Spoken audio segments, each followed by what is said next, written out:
today. Our gospel lesson for this morning comes to us from the Gospel of John, chapter 2, verses 1 through 11. And if you're following along with me, you'll find it in the New Testament section of the Blue Pew Bibles on page 93.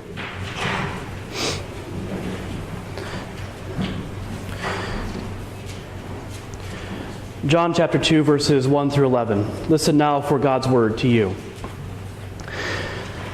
On the third day, there was a wedding in Cana of Galilee, and the mother of Jesus was there.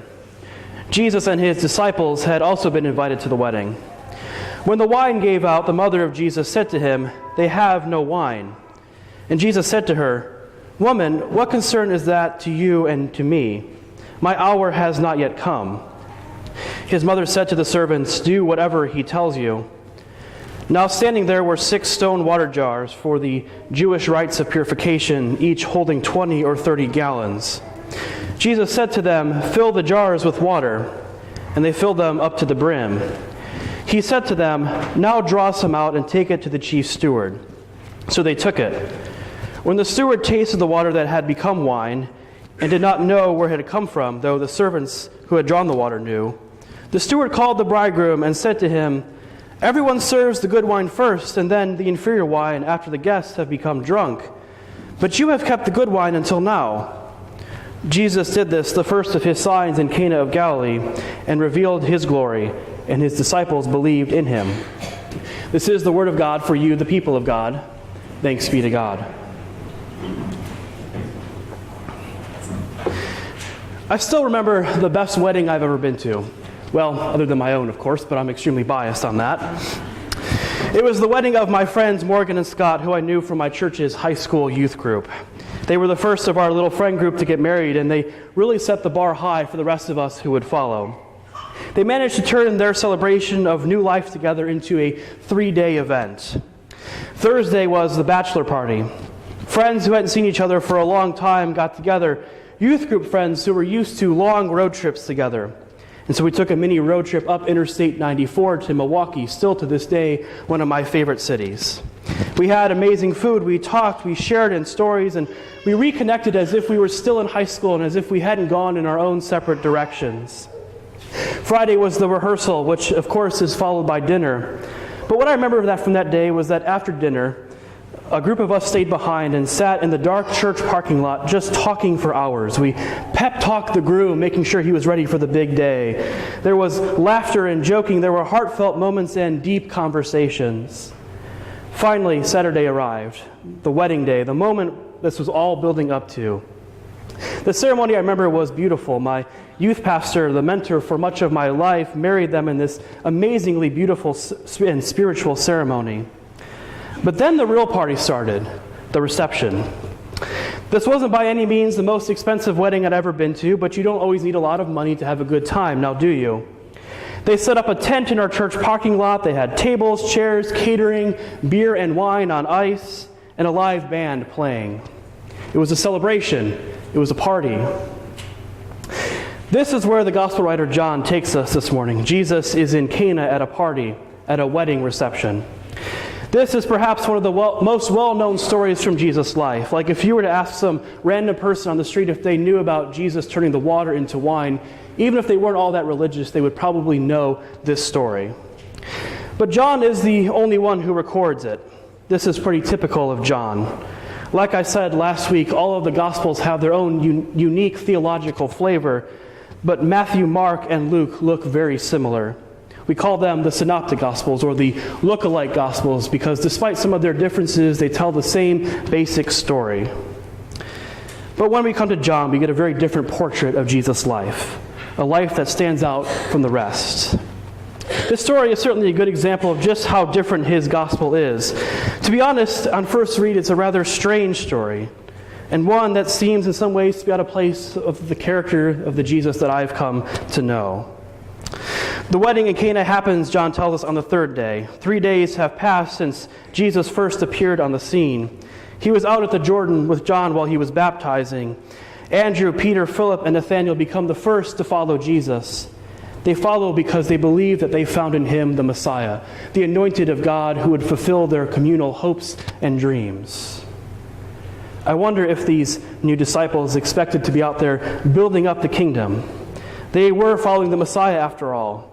Maybe they thought they'd be out there in the centers of religious power with Jesus challenging corrupt and complicit religion the way he does in Matthew. Or maybe they thought they'd be out there casting out demons, binding up the forces of evil like Jesus does in Mark. Or maybe they thought they'd be finding solidarity with the poor and the marginalized the way Jesus does in Luke. To be honest, I'd expect to find Jesus any of those places, out there in the world with his disciples as the embodiment of the light of the dawn of God's new reign in the world. Perhaps one of the last places I would expect to find Jesus and his co-workers in the kingdom is at a wedding. It feels like such a waste of time to me, such an excessive and extravagant venue for Jesus' entry into public ministry. He and his disciples have RSVP'd yes to a wedding in the little town of little significance known as Cana. We don't know whose wedding this was, but apparently it was a couple that Jesus knew, that Mary, his mother, knew, and that maybe his disciples knew, or perhaps they were just Jesus's +4.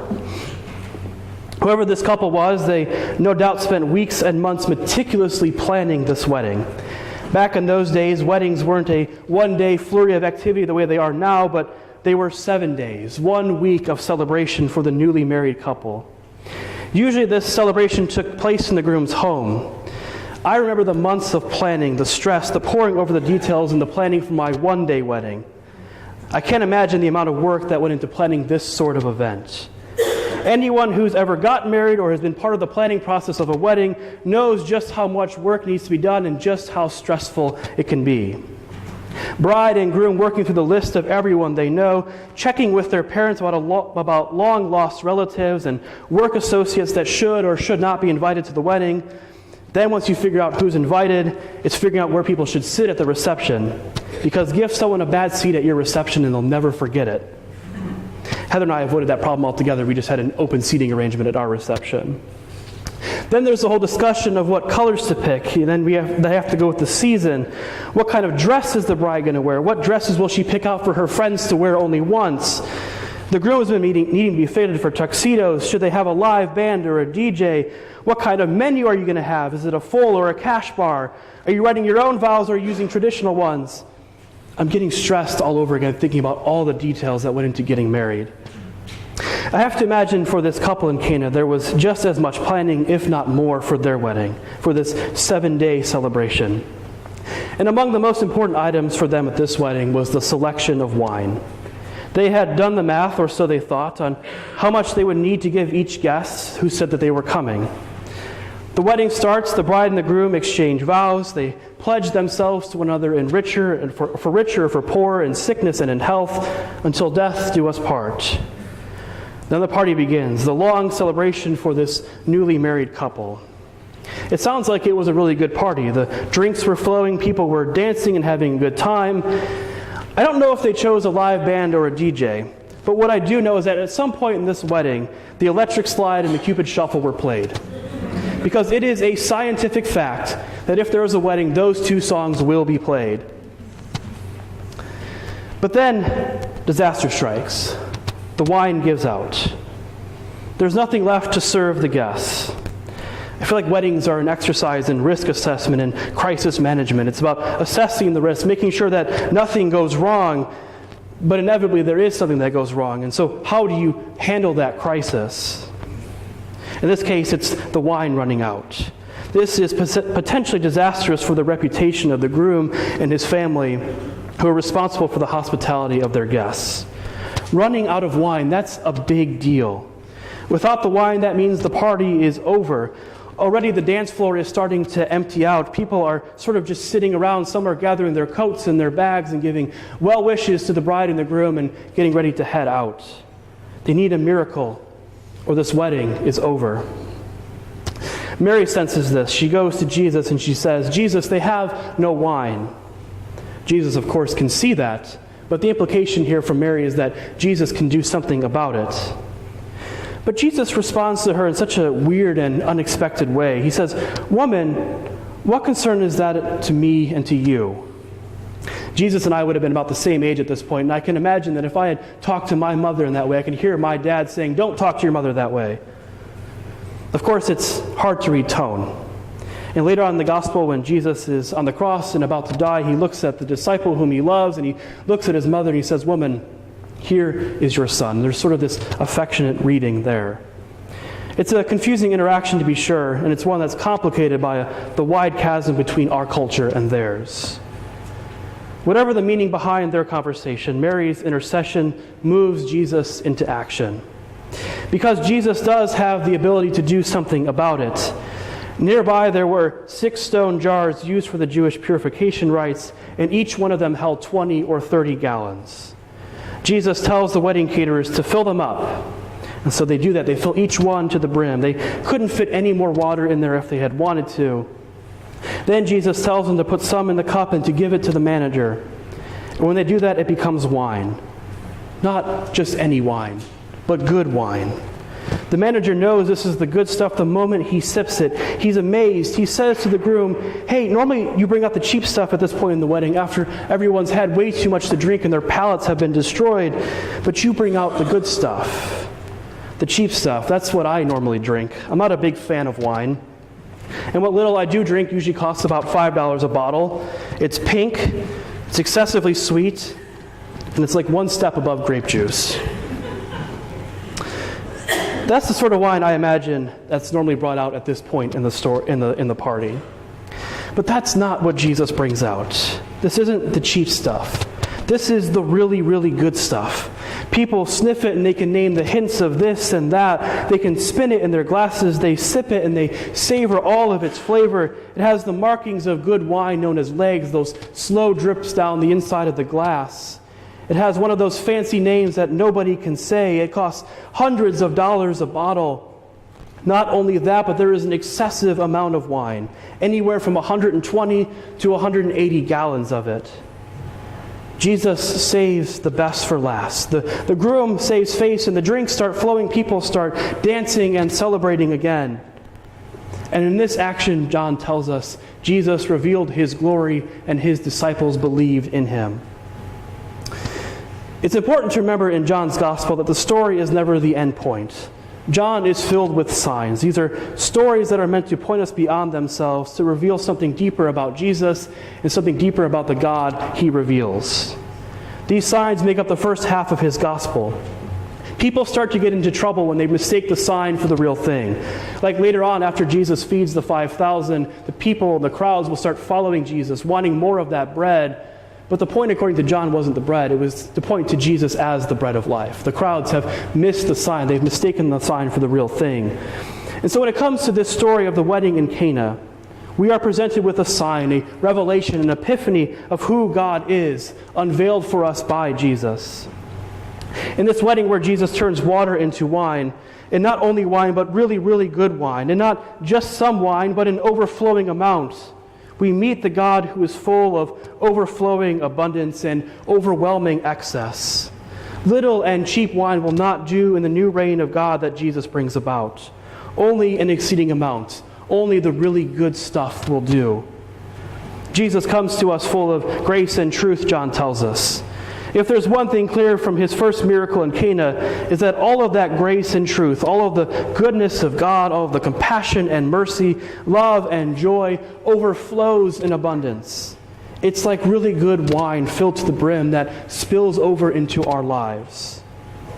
If anything, this story is a reminder that the new reign of God, initiated by Jesus, inaugurated by Jesus, the reign in which we live and move and have our being, the reign to which we are called to be co-workers in, if this story is a reminder of anything, it's that life within God's new and beautiful reign is meant to be celebrated. It's meant to be a party. It's meant to be a place of joy. It's a reminder that we are called to playfulness, to laughter, to celebration, and to not taking ourselves so seriously. To lose ourselves in the celebration of all the wonderful, amazing, and good things God is doing among us. To remember that with God there is always more than enough. To give ourselves permission to indulge in abundance and to drink excessively from the cistern of God's grace, love, joy, and compassion. You know, I never told you why Morgan and Scott's wedding was the best wedding I'd ever been to. I struggled this week trying to remember all the details that went on at that wedding. I texted my sister who was there and I said, I can't remember what was so special about that wedding. Why is it that we continue to talk about it 10 years later? And neither one of us could remember any of those details, but the food, the songs, the colors, none of those things people overstress about in the planning of a wedding. But what we did remember was the sense of community, the sense that this was a celebration that we were able to share in together. That together we got to experience overwhelming love and overwhelming joy. None of us who were at that wedding could help but talk about it because I think we wanted others to experience that as well. Because what Jesus reveals for us today, those excessive and abundant gifts, are not meant simply for us as individuals. They're not our possession. They're not meant for us to simply take back to the islands of our own personal piety. They're meant for us as a community. They're meant for all of us here together in this place as Christ Church in Kirksville. And so maybe we can start to see that party that's going on all around us. To drink to excess from the abundance of God, to celebrate God's new reign revealed to us in Jesus. I think that's the sort of party we won't be able to help but talk about, and it will spill over into our lives as an invitation to others to join the party.